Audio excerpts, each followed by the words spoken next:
The only thing that's clean about this guy is the cuts. Here's a look at the new Hiya toys. The Texas Chainsaw Massacre 2003 Thomas Hewitt Leatherface Slaughter version.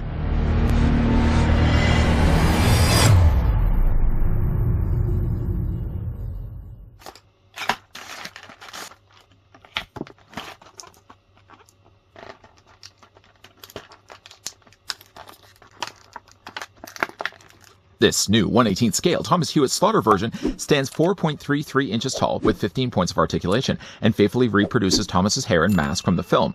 The head sculpt captures Thomas's facial features and comes with two iconic weapons, chainsaw and hammer. To reproduce the atmosphere of the movie, his clothes and weapons have been liberally stained with blood splatter effects, recreating Thomas's terrifying appearance after he transforms into the murderous maniac. This detailed figure is sure to make a chilling addition to any horror fan's collection. When it comes to his work, you can tell that Thomas puts in the hours. Just before we get a closer look, though, at the Slaughter version 2003 Texas Chainsaw Massacre Thomas Hewitt Leatherface, I'd like to thank the folks over at Hiya Toys that did provide the sample we could have a look at. This figure is slated to release in September 2024 for $24.99. The figure is going to stand the same as the earlier looked at Thomas Hewitt at 4 inches in height, or Leatherface is going to stand at 10 centimeters tall. Second go around for Hewitt here, just because we've already had a look at the 2003 Texas Chainsaw Massacre Leatherface. Though looking at the two, I can't help but notice that one is taller than the other. If in fact I put them back to back, I haven't distorted this at all, you can see, yeah, if not straighten out the legs are straight. You can see the 2003 standard version Leatherface seems to be taller than the new Slaughter version. I'm not really sure whereabouts it fell short, literally and figuratively. Maybe again, like I don't have the legs completely straight. Let's just straighten them out all together here. Put the two side by side. Yeah, it does look like the 2003 original version is just a little bit taller. Other comparisons, obviously, we'll get down to the details of comparing the two figures, though, in a second. But I did also as well want to bring in the Netflix version of Leatherface. It was this version of him that had the clean look. And of course, there was also the Slaughter version that got gifted the additional piece of the head. Well, maybe not having a head. This version, though, of Leatherface does still come include with a display stand. The display stand this time around, as you can see, looks like it's been quite covered in blood. Just to bring back in the original one so you guys can see. The placement of the scratches are in the exact same spots. Corner, kind of in the mid area there, and then down in the bottom corner there as well. Placement of pegs are also in the exact same spots. The only thing that, again, that's done differently is that it just looks like somebody walked through the house with their dirty, muddy shoes, except instead for mud, they're caked in blood. Just again, like looking at two display stands, I don't know, like looking at this, it almost doesn't look as much like it's blood. It looks like it's, I don't know, like raspberry jam. It looks like it's a little more pinkish than it is actual red. I mean, looking at the two, they're okay. I mean, just to bring back in the display stand we got from the Netflix series, I think really of the display stands, I think this one actually does the one the best. Just again, because it's got some additional like airbrushing of a darker brown added in there as well. I just don't know if I like the display stand for the Slaughter version. Just comes across a little too purplish for my liking.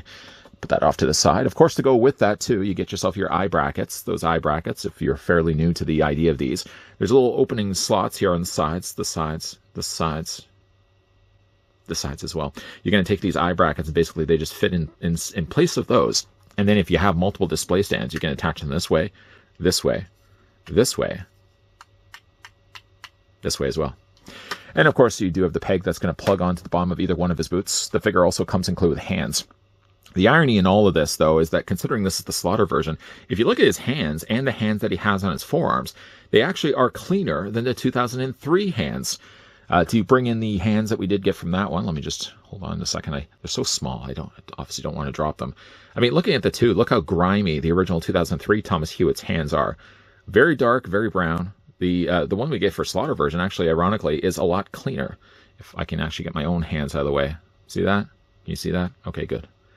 The hands themselves, by the way, just you remove the existing hands that he has on the ends of his forearms. Just replace them with the hands that he has, the other alternate hands. Funny though enough, though, is that the hands that he has, I would only really say the difference between the two is that there's a gap in between the fingers and the palm. The hands that he has as of right now, if you look at them, they're a little bit more closer. Although really still, there's enough of a gap that it would still work fine if you wanted to have him wielding the chainsaw as opposed to the mallet. The mallet, though, I did start the review with. He does come included with that. Just basically fits into his hand. Just like that. And of course, you can do the exact same thing with his chainsaw, too. What's weird, though, is that, again, bringing back the hammerhead, I was going to say hammerhead, bringing the sledgehammer that came included with 2003, I mean, again, I can't help but notice that one looks notably cleaner. I mean, obviously there's a whole lot more blood, like he's been bashing someone's brains in, but I mean, other than that, I mean, the rusted look to the 2003 original version of Leatherface, I think looks a lot nicer than the newer one. And again, while it is still blood, I'm glad to see and appreciate the fact that there's actually blood on it. I think I still like the original hammer, the original mallet, just a little bit more. I don't feel that that changes at all either when we look at his chainsaw. The chainsaw, for comparisons, bringing back in the 2003 version. This part of the back of the I'm all over the place here. The back of the chainsaw here is kind of more visibly red. The griminess has taken basically wind of the entire back section of the chainsaw and now has left it kind of more of a brownish color. You get few little more traces of red peeking its way through. But looking at the actual teeth of the chainsaw, one is definitely a lot darker of a gray. One also has more additional paint that's airbrushed again all around the outer end of the teeth. This one, though, doesn't have as much of that darker color, but it leaves, I suppose, room for now blood. The blood actually is the one thing I do like about it, and really of all the things that he has, the chainsaw is one of my favorite things because the blood, I think, is handled nicely. It doesn't look as purplish, perhaps, as the display stand, but it does look like, again, Hewitt's been busy. Again, either one of these can be wielded with either this version of Leatherface, or again, if you want to beeline it back to the 2003, the cleaner version, you can also have it because they're the exact same accessories.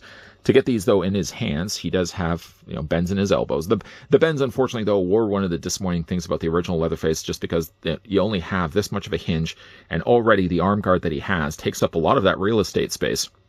If you wanted to, you just basically pry the fingers away from the palm. Still, I mean, I have to kind of really question why they would have even included the extra hands. I mean, he has the hands right now suitable enough for holding the chainsaw. Although the biggest problem has always really been with this figure, even with the original one, is that with not enough elbow bend accommodating this figure. Like the Netflix version did have a double hinge on his elbow. This regular version of Thomas Hewitt only has, again, that single hinge, and the single hinge has to then share space with the arm guard that's around him. Basically, you just take your chainsaw and clip it into his hands. We'll probably do that a little bit nicer of a job as we jump to the final looks for the figure, but let's not jump right to the end of the review. Let's move things out of the way first. Get a closer look, though, at Leatherface. Again, to like put the two side by side, if we're looking at where the legs meet, where the knees meet, maybe it could be even like the lower legs, because it almost seems as if his knee is lower on the newer figure than was on the original one. The difference between the aprons obviously is just a case of, obviously this one's a little bit more of a darker brown. This one looks more wet, like it's just stained in blood. The shirt underneath appears to be the same as well for the tie. Doesn't look like they've done anything different there. But then when you're looking at the masks, being that this is supposed to be the, quote, slaughter version, he was already really grimy to start off with. You've only just managed more now just to make him grimier. But I feel like, unfortunately, by making him as grimy as they did, you lose a lot of the finer features of his actual face.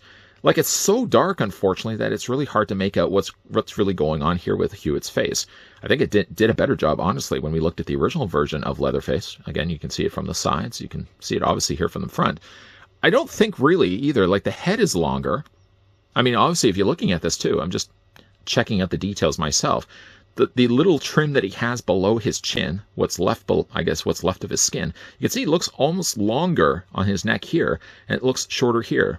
Maybe they are using a brand new head sculpt. Whatever it may be the case, though, if you're putting them back to back, though, I mean, I've got the feet and everything lined up where I would have them. Maybe like the knees do seem like they're higher on the original one. But clearly, though, it does look like the head is also taller, too. Honestly, though, really, between looking at the two figures, and if only was sold on the idea that this guy could have had some additional accessories outside of the norm of what he already had, you can't check any of those boxes off. Because this original figure, had the display stand, it had the chainsaw, it had the sledgehammer, it had the interchangeable hands, and it had also as well the eye brackets. The only thing that you're selling this figure now on is the idea that it's supposed to look a little more grimier. But I feel like in a case like grimier, you're almost underselling the sculpting of the figure by making his face so dark like this.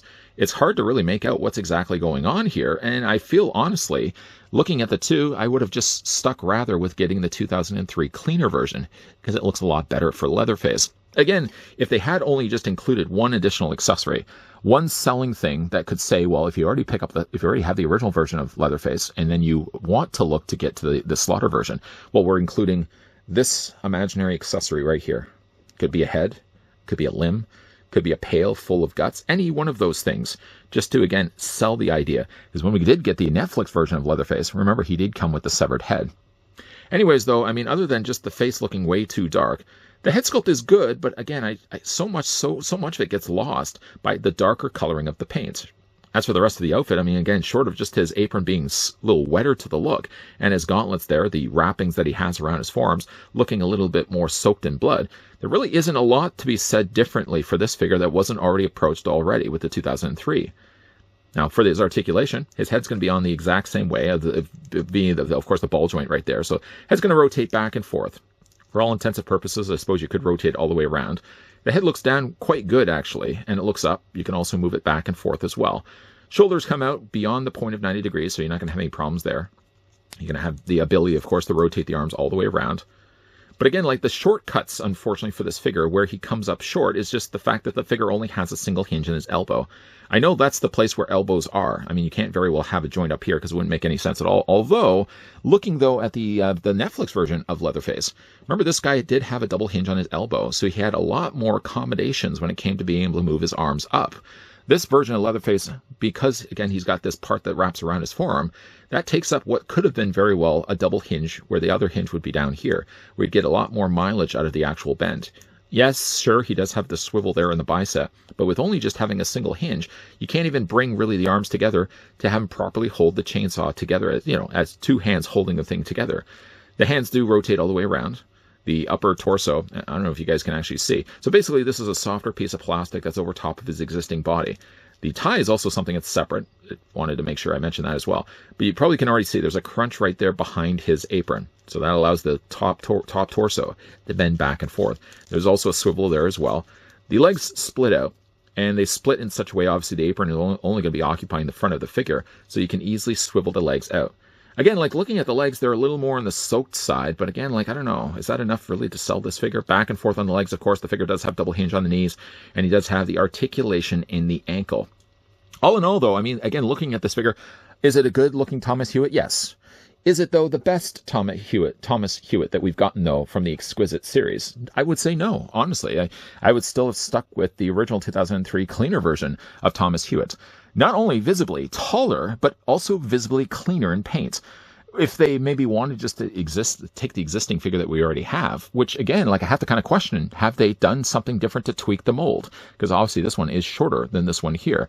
Had it just only been the case that they took this figure as he is, stock out of the packaging, splattered on some blood, that could have easily been done. And just included a secondary accessory that wasn't already part of the sledgehammer and combo chainsaw, then we would have been talking. Then there would have been obviously mileages to be made why you would want to get that figure over top of getting just having the original one in your collection.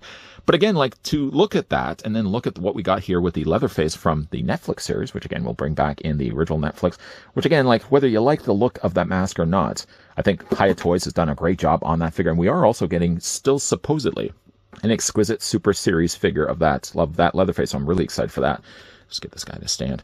Again, to look at the figure and then looking at the Slaughter version very visibly did things differently than the original version of Netflix, and it came with the bonus of an additional severed head. With this version of Leatherface not having an additional accessory, and again, approaching the paint, I feel almost way too dark. I feel like if you already have, honestly, the original 2003 Leatherface, that might just be fine and good for your collection. Just to prove that it is possible, you can get both of Hewitt's hands wrapped around the handles of the chainsaw, though it doesn't come with much ease. Unfortunately, just by the design of the character, means he has to sacrifice one hinge joint in his elbows. It wasn't as much the issue when we had to look at the Netflix version of Leatherface, because his sleeves run so low down that it's easy to accommodate a double hinge. But with this design of character, this Leatherface has arm guards, not to mention he has torn off ripped sleeves. So between those two areas, you have very little space to work with. And it's probably one of the reasons why Hiya Toys had to sacrifice one hinge joint. But that sacrifice comes also at the price of not being able to properly hold things.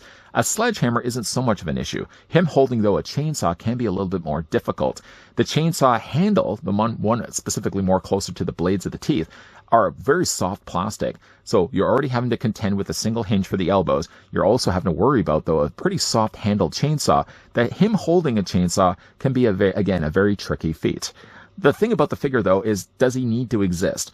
When we did look, though, at the Netflix, and I continue to go back to that one because that's a good example of how Hiya did things right. They took one mold that was already good, whether you like that mask or not, and they found two different ways, two unique ways of painting the figure. Unfortunately, though, the original Leatherface from 2003 was already a good figure to start off with, that I felt they didn't need to reinvent the wheel. They only needed really just to take the figure that they already had, splatter some blood across it, and maybe add one additional accessory that the original 2003 Leatherface never had in the first place. It never included an additional accessory and only just managed to grime up a figure that was already really grimy to start off with. That adding, though, too much of that results in having a figure that's losing a lot of the finer features of his face. It's harder to make out what's really going on in the mask. Not that you really could in the first place, but the original mask was so much far better. I still also can't land on how the idea of two figures that, for all intents and purposes, should have used the same mold, and yet, though, the cleaner 2003 Leatherface is visibly taller than the slaughter version we get right here. At the end of it, though, if you only have very little shelf space to work with or limited available funds, I would honestly say if you had the choice to choose one, probably just rather stick with the 2003 cleaner version of Leatherface, and you'll be happy. Getting, though, both of them, I don't feel like you're getting anything beneficial from getting this figure. It's only going to, unfortunately, coming up not only little short on paint, but also literally short on size. Big thank you once again, though, to the folks over at Hiya Toys that did provide the sample of the Slaughter version 2003 Thomas Hewitt from Texas Chainsaw Massacre. This figure, again, is slated to release in September 2024, and it's going to be going for $24.99, so about $25. Is this a figure, based on this review, you guys could see yourselves picking up? Do you have also the original 2003 Hiya Toys Exquisite Mini of Thomas Hewitt? Let me know down below in the comment section. What other accessory, too? I mean, seeing as we're also talking about the things that come up short on this figure, what other accessories could you see Hiya Toys including with this figure that would have been enticing enough to pick this one up, even if you already have the cleaner version? A pail? Maybe a part of a table? A couple of limbs, maybe, perhaps. What other things would you also have included with this figure? Let me know down below. If in the meantime you guys did enjoy this video, I want to throw it a like. If you guys are loving the content you guys are seeing and would like to stick around for more, please, if you can, make sure you hit that subscribe button down below. And please, if you can, make sure you turn on the bell notification so you're always going to be in the know for whenever new videos are popping up. We're also going to have some more Hiya Toys reviews coming your way, but if you want to get your fix in for right now, popping up at the adjacent corners, in one corner will be Leatherface reviews. In the other corner, all the other things I've looked at from Hiya in the past. So feel free to give those a gander if you have a little bit of time. And of course, as always, guys, thanks for watching. See you guys next time.